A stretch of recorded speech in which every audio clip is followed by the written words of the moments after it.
حضرت ایوب علیہ السلام حضرت اسحاق علیہ السلام کے بیٹے ایس کی نسل سے تھے۔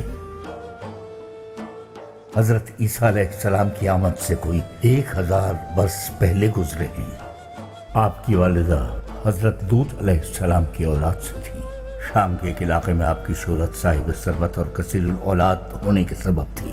آپ کی زوجہ حضرت یوسف علیہ السلام کی اولاد سے تھی۔ روایتوں میں ان کا نام رحمہ آتا ہے۔ حضرت ایوب بے پناہ دولت مند تھے، ہمیشہ غریبوں کا خیال رکھتے اور ناداروں کی ہر ممکن مدد کیا کرتے۔ چنانچہ دولت اور اولاد دونوں میں برکت ہوتی گئی، یہاں تک کہ وہ اس خوشحالی میں تقریباً 80 سال رہے۔ تب ان پر ایک آزمائش آئی، ان کی تمام اولاد ایک ایک کر کے فوت ہو گئی۔ کہتے ہیں انہوں نے اپنے 10 بیٹوں کو دفنایا۔ صدمے سے دل پھٹا جاتا تھا، غم سے بے حال تھے ایوب علیہ السلام، لیکن مشکلات اسی پر ختم نہیں ہوئی۔ ایک صبح جب جاگے تو دیکھا کہ پورے جسم کو ایک مرض نے گھیر لیا ہے۔ کون کون سا شہر تھا، کون کون سا علاقہ تھا جہاں سے طبیب نہ آئے ہوں، مگر ہر علاج لا حاصل۔ ان کا جسم جس بیماری میں مبتلا تھا وہ بڑھتی ہی گئی، مگر آفرین ہے، صبر سے برداشت کرتے رہے حضرت ایوب۔ جیسے ایک مستحکم چٹان کبھی آندھیوں طوفانوں کی شکایت نہیں کرتی، ایسے ہی ایک لمحے کے لیے بھی کوئی شکایت ان کی زبان پر نہ آئی۔ سال گزرتے گئے اور روایتوں میں آتا ہے کہ کم و بیش 18 برس تک ان کا وجود اسی اذیتناک حالت میں رہا۔ طبیب لاچار ہو چکے تھے، مرہم بیکار ہو چکے تھے۔ ایک دن ان کی زوجہ رحمہ نے ان سے کہا، اے ایوب بس کیجیے، اور کتنی تکلیف برداشت کریں گے؟ رب سے دعا کیوں نہیں کرتے؟ کیوں نہیں کرتے دعا کریں گے تو وہ سب مصیبت، سب پریشانی ختم کر دے گا۔ ان کی زوجہ رحمہ نے 18 سال ان کی خدمت کی تھی اور شکایت کا ایک حرف زبان پر نہ لائی تھی۔ یہ امتحان صرف حضرت ایوب کا نہ تھا، بلکہ ان کی زوجہ بھی مسلسل اس آزمائش سے دوچار تھی۔ ہم پھر کسی اور طرف نکل گئے تو حضرت ایوب اپنی اہلیہ سے یوں گویا ہوئے، اے میرے قلب کی روشنی، میں راحت کیسے مانگ سکتا ہوں اپنے رب سے، وہ جس نے 80 سال تک مجھے دولت اور اولاد کی نعمتوں سے مالا مال رکھا، کہ اب اگر اس کی طرف سے ذرا سی مشکل آ گئی تو کیسے شکایت کروں اس سے؟ کم سے کم 80 سال تو صبر کرنا چاہیے مجھے، اس کے بعد دیکھیں گے۔ اس کے بعد اگر خواہش ہوئی تو دعا کروں گا، وہ پروردگار ہے، ضرور قبول کرے گا میری دعا، مگر ابھی مجھ سے یہ بے صبری دکھانے کو مت کہو۔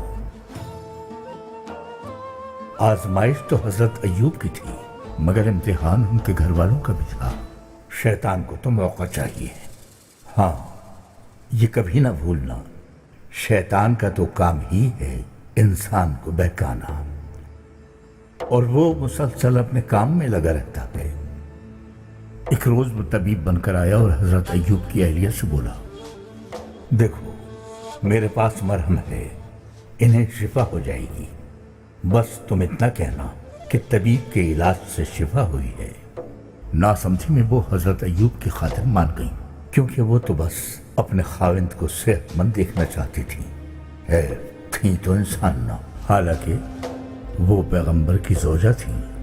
سوچا میرے خاوند کا وجود بیماری سے بے حال ہے اور درمان نہیں ہو پا رہا کسی طرح۔ حق تو یہ ہے کہ حضرت ایوب کی کوئی خطا نہیں تھی، اگر انہیں اس کی ہوا بھی لگ جاتی تو اپنی زوجہ کو ایسا کبھی نہیں کرنے دیتے۔ اس دوران سبھی ملنا جلنا چھوڑ چکے تھے حضرت ایوب سے، وہ ڈرتے تھے کہیں یہ بیماری انہیں بھی نہ لگ جائے۔ اس بات سے ان کی اہلیہ رحمہ بہت پریشان ہو چکی تھی، اور حضرت ایوب علیہ السلام کہے جاتے تھے کہ بس صبر۔ واقعی وہ اللہ کے بڑے صابر و شاکر بندوں میں سے تھے، ان کا صبر بے مثال تھا، طویل عرصے مصائب و آلام برداشت کرتے رہے۔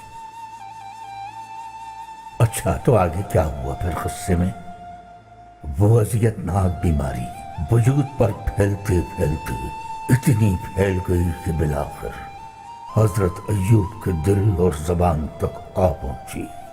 بس یہ وہ وقت تھا کہ دل اور زبان کو جب بیماری نے آن گھیرا تو حضرت ایوب بے قرار ہوئے اور رب کے حضور دعا گو ہوئے کہ اے میرے رب، جو تیری طرف سے ہے میں اس پر راضی ہوں، مگر اب یہ تکلیف میری زبان تک آ پہنچی ہے، میرے دل تک آ پہنچی ہے، تیرے شکر میں خلل پڑ رہا ہے۔ روایتوں میں آتا ہے کہ بیماری زبان اور دل تک آ پہنچی تو حضرت ایوب نے اپنے رب کو پکارا، اپنے لیے شفا مانگی، لیکن اصل میں بات کچھ اور ہے کہ اپنی دعا میں حضرت ایوب نے کچھ یوں کہا، اب میں اپنی زبان سے لوگوں کو حق بات نہیں بتا سکوں گا، جو کچھ کہتا ہوں اس پر دل سے اقرار نہیں کر سکوں گا۔ زبان سے نکلے الفاظ دل کی نیت کی تصدیق کرتے ہیں دراصل، ورنہ گوشت کا یہ لوتھڑا کیا حیثیت رکھتا ہے انسانی جسم میں۔ تو وہ بولے، نہ میں زبان سے تیرا ذکر کر پاؤں گا، نہ زبان کے ذکر کی قلب سے تصدیق کر سکوں گا۔ شفا تو ہی دیتا ہے، شفا دے دے یا رب۔ تب ان کے رب نے ان کی دعا قبول فرمائی اور ایک ندا سنائی دی۔ مشکل وقت ختم ہوا حضرت ایوب کا۔ پروردگار نے کہا، اپنا پاؤں زمین پر مارو۔ انہوں نے ایسا ہی کیا۔ زمین سے پانی کا چشمہ پھوٹ نکلا۔ اس پانی سے غسل کیا حضرت ایوب نے۔ دیکھتے ہی دیکھتے بیماری یوں ختم ہو گئی جیسے کبھی تھی ہی نہیں۔ حکم الہی سے دوبارہ پاؤں زمین پر مارا تو ایک اور چشمہ نمودار ہوا۔ اس کا پانی پینے سے اندرونی طور پر بیماری کے جتنے اثرات تھے سب جاتے رہے۔ مکمل صحت یاب ہوتے ہی ان کی خوبصورتی اور جوانی پھر سے لوٹ آئی۔ اور پھر یوں ہوا کہ فوت شدہ اولاد کے بدلے انہیں دگنی اولاد عطا ہوئی اس دنیا میں۔ تو سوال کا درست جواب یہ ہے کہ ہر حالت میں صبر سے کام لینا چاہیے بندے کو، کیونکہ اللہ بھی صابروں کو پسند کرتا ہے۔ صبر ہی ہے جس کی بدولت انسان چٹان کی مانند اپنی جگہ قائم رہتا ہے۔